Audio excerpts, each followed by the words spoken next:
Bom dia a todos. Mais uma vez, a ADM Osterval está ligado no pensamento, no coração de todos os meus amigos encarnados, parentes queridos, clientes, amigos, os amigos desencarnados que nos assistem, que participam conosco desse trabalhinho que eu faço diariamente, aqueles desencarnados que são trazidos nessa salinha para também escutar e orar junto com a gente, refletir sobre o Evangelho segundo o Espiritismo, nós ficamos gratos por tudo isso.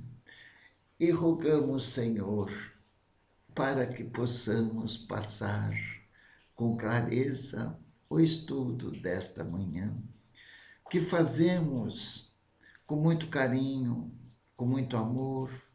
Reconheço o quanto eu sou falho como ser humano, como um espírito em evolução, mas Deus está sempre nos amparando. Graças a Deus que esses espíritos trabalhadores de Jesus carregam nós no seu colinho, mas muitas vezes nós somos indisciplinados, revoltados, aí não tem o que fazer. Mas nós pedimos, Senhor, nesse momento que estamos iniciando os trabalhinhos desta manhã, pedimos a tua bênção, Senhor.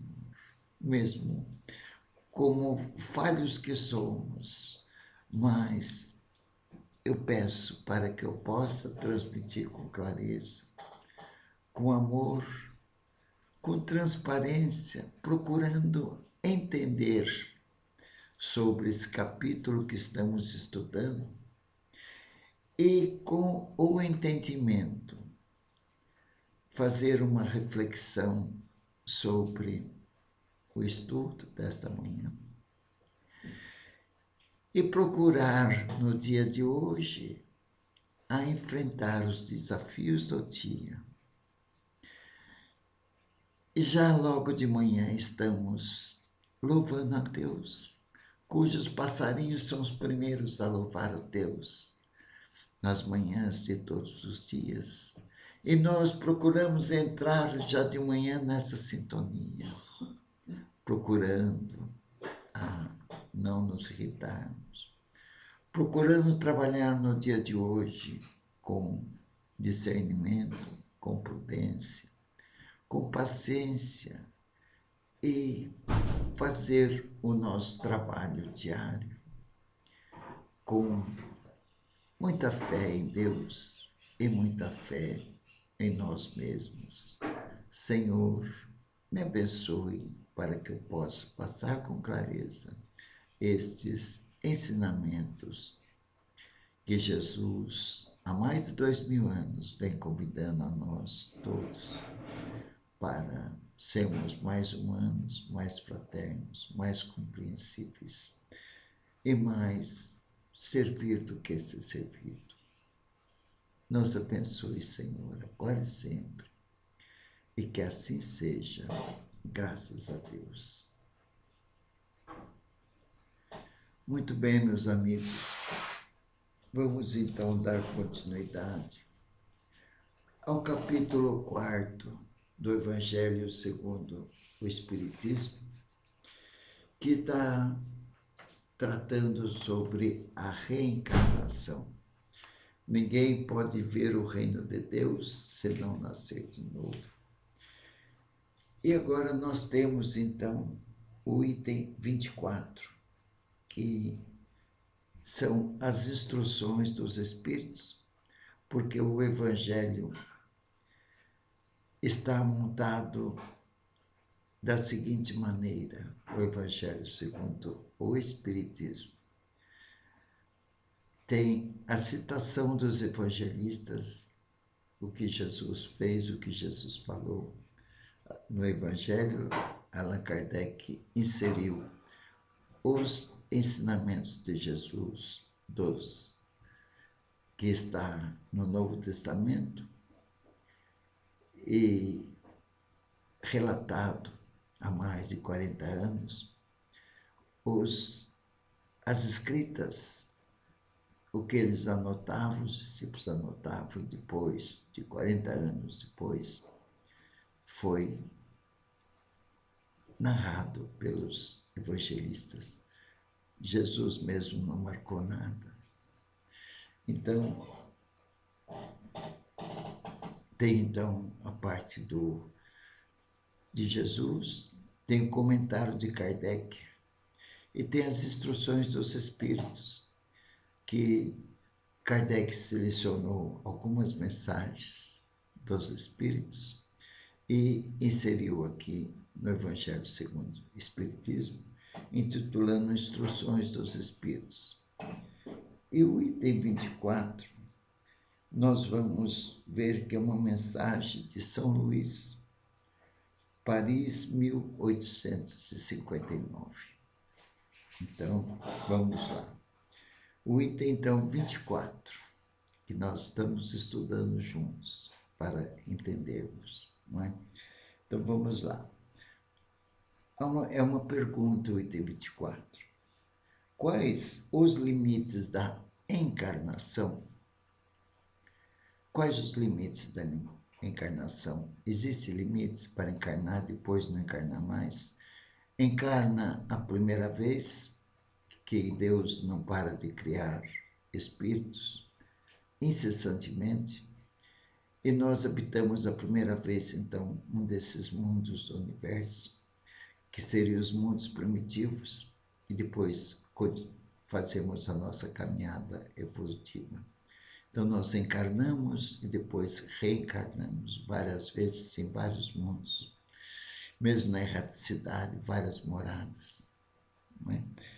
Então, a pergunta é se tem limites para essas encarnações e reencarnações.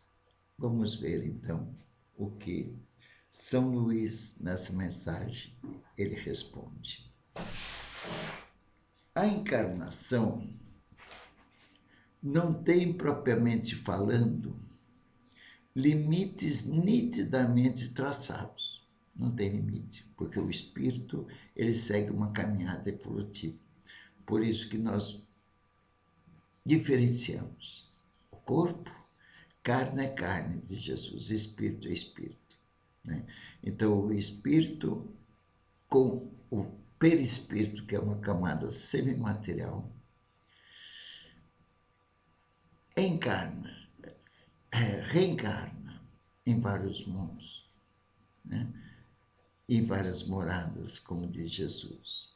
Então, não tem limite a encarnação, né? Então, ele diz, São Luís diz, a encarnação não tem, propriamente falando, limites nitidamente traçados. Se entende por isso o envoltório que constitui o corpo do espírito, o envoltório carnal que compõe o corpo e o espírito, juntamente com o perispírito, já que a materialidade desse envoltório, a matéria, o corpo de carne, né, diminui esse envoltório grosseiro, corpo de carne grosseiro, nosso corpo de carne, né, diminui à medida que o espírito se purifica em várias reencarnações. O espírito, estando mais avançado, ele vai desmaterializando e vai reencarnando em mundos onde os corpos são de espíritos encarnados mais avançados espiritualmente. Não é? Então, vamos lá. Em certos mundos mais avançados que a Terra, ele já é menos compacto, né? Tem mundos mais avançados que a Terra, ele já é menos compacto, né? A Terra, planeta de provas e expiação, um dos planetas de provas e expiações. Existem planetas de provas e expiações mais atrasados que a Terra e existem mundos de provas e expiações mais adiantados que a Terra, né? Então,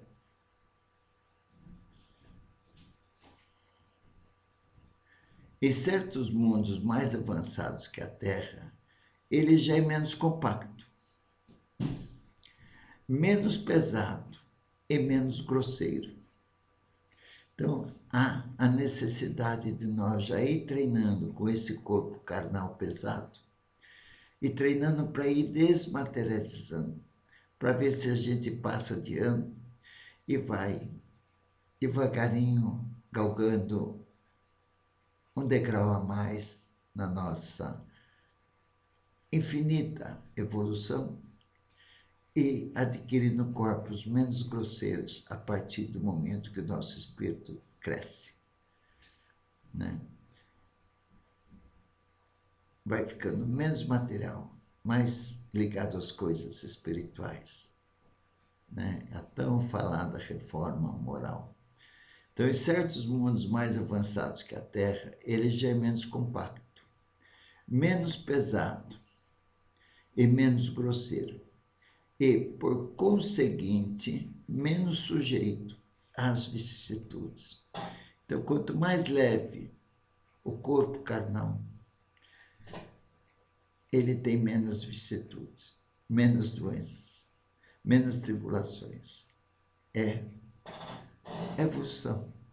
É o mundo com que, através da nossa vontade e nosso esforço, nós vamos evoluindo, vamos crescendo, usando da matéria grosseira, o nosso corpo grosseiro, mas procurando já, desde essa reencarnação, já ir desligando, usar a matéria, desligando a matéria, essa ganância por querer dominar tudo, materialmente falando. Então, já nós irmos investindo no nosso verdadeiro futuro, que é o futuro de volta à erraticidade e à reencarnação em outros mundos, do nosso espírito imortal.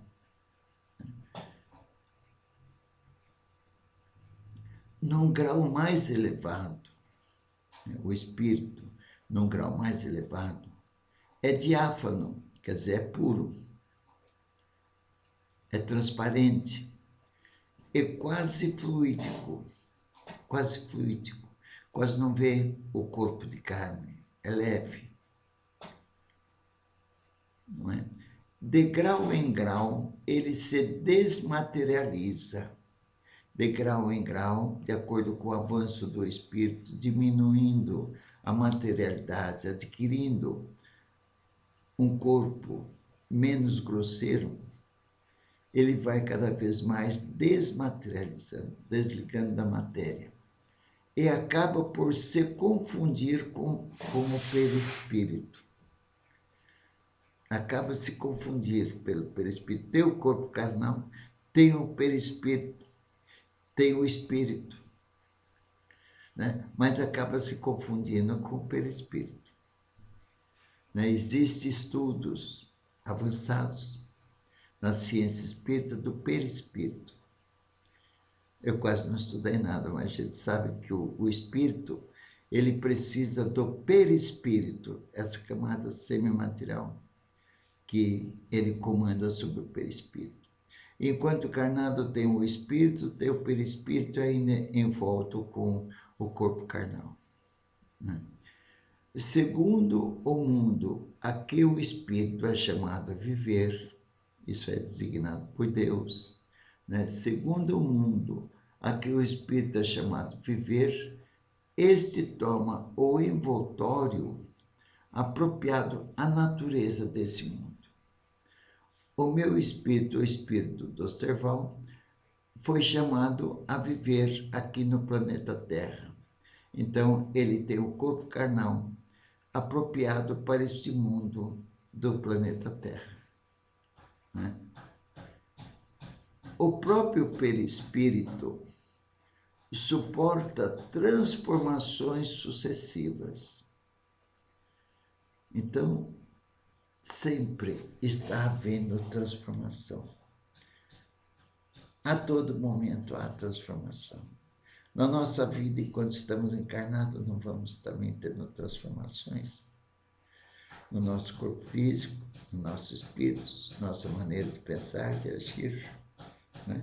O próprio perispírito suporta transformações sucessivas. Ele se eteriza. Quer dizer, interrompe a sensibilidade, eteriza. Vem de eterizar. Não é?